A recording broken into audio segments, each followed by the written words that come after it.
સાબરકાંઠા જિલ્લાના હિંમતનગર શહેરમાં કોર્ટ સંકુલમાં સાબરકાંઠા જિલ્લા બાર એસોસિએશનની હોદ્દેદારો માટે ચૂંટણી યોજાઈ હતી, જેમાં કુલ 8 ઉમેદવારો ઉમેદવારી નોંધાવી હતી, જેમાં 4 ઉમેદવારો બિનહરીફ થતા બાકીના 4 ઉમેદવારોની ચૂંટણી યોજાઈ હતી।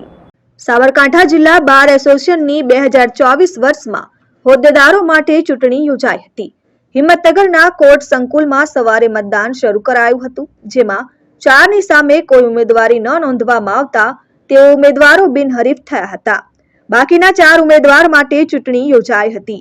3 ચૂંટણી અધિકારીઓ આઈએ કોવડિયા, એસઆર કાપડિયા અને એસઆર વાઘેલાની હાજરીમાં સવારે બેલેટ પેપર દ્વારા મતદાન કરાયું હતું।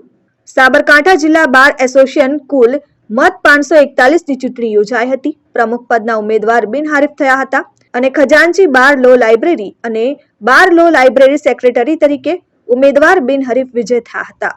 ચૂંટણી પૂર્ણ થયા બાદ સાંજે મતગણતરી કરવામાં આવી હતી, જેમાં બાકીના 4 ઉમેદવારોની ચૂંટણીમાં ઉપપ્રમુખ તરીકે ગોપાલસિંહ ઠાકોરને 268 મત મળતા વિજય મેળવ્યો હતો।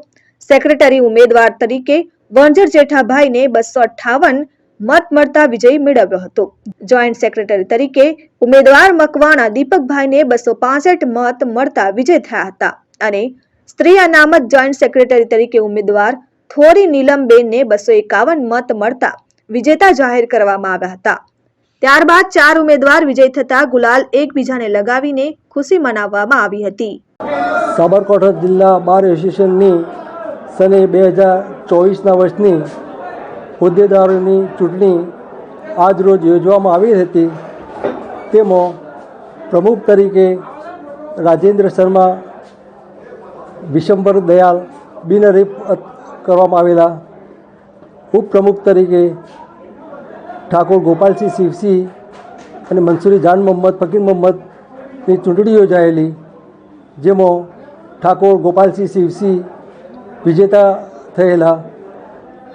ત્યાર પછી સેક્રેટરી તરીકે વાઘેલા પ્રફુલ્લચંદ્ર તુલસીદાસ અને વણકર જેઠાભાઈ પુંજાભાઈના સાથે ચૂંટણી યોજાયેલી, જેમાં વણકર જેઠાભાઈ પુંજાભાઈના વિજેતા જાહેર કરેલા। ઉમંગ રાવલ, આર ન્યૂઝ, સાબરકાંઠા।